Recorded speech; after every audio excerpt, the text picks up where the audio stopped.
Hi there, I'm a pig and here's my story. You might expect that my life is like the pig in the movie Babe, full of playful moments with other animals, but that's not my story at all. My life started out rough, and it's only gotten worse. See, just like nearly all pigs in the United States, I was raised on a factory farm. I was born on a hard, wet, urine-soaked floor with my 9 siblings. My mother was confined in a farrowing crate, so tight that she couldn't even turn around. She'd already gone through 5 pregnancies by the time I was born, and she's never had a single moment outdoors. When I was just a few days old, I was grabbed up by one of the humans. I squealed and kicked, but couldn't get away. He took some sharp clippers and cut off my tail, leaving only a tiny stub. Then he cut open my scrotum, tearing out my testicles. Next, he forced open my mouth and he cut the ends off 2 of my teeth. And then he cut deep notches into my ears.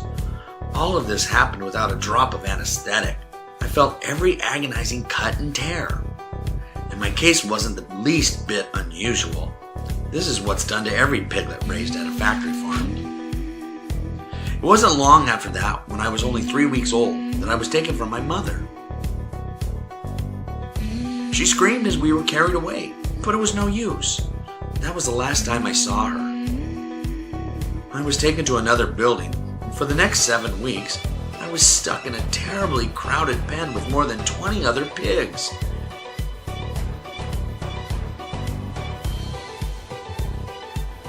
We walked around on slated concrete, and our waste fell through into a huge pit dug under the building. You can imagine the horrible smelling fumes from all this manure and urine. After a few more traumatic location transfers, I was given a shot of a drug called ractopamine, which caused my body to start putting on more muscle. After 5 painful months on this earth, I already weighed more than 200 pounds. I was in terrible health. I had trouble breathing because the ammonia-choked air had eaten lesions into my lungs. But I could still walk when the men came, yelling at us and stabbing us with electric prods as we were hurried onto the truck. There were little holes in the sides of the truck, and I had moments where I could see humans, warm in their neighboring cars, peering back into my eyes as we were being trucked through the freezing cold. And that brings me to now. The truck just pulled up to a building, and I'm terrified. Each of us knows we've arrived at a bad place. All the pigs around me are panicking.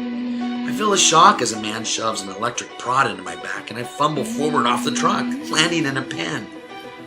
The gate opens and I desperately try not to go through it, but the men with electric prods force us forward into a chute. I land in a small chamber with several other pigs. The chamber lowers down and our air turns to noxious gas. I frantically try to climb out and reach fresh air, but the horrible gas is inescapable.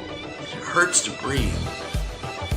We're all in agony, trying to get our noses up as high as possible to reach breathable air. One by one, we collapse in this gas chamber.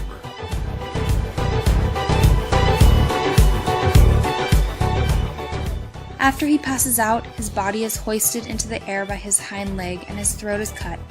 The blood and life drains from his body. He's disemboweled, skinned, and then butchered for bacon and other cuts of meat that soon make its way to the grocery store, neatly packaged in cellophane with no indication of the life it once was.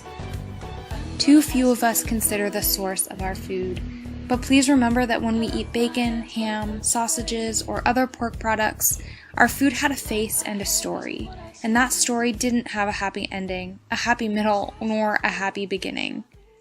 But we can each help create a better story. We can create a story in which humans treat other animals with kindness rather than cruelty. By choosing vegan foods, we can prevent unimaginable amounts of cruelty and suffering and help build a kinder world for us all.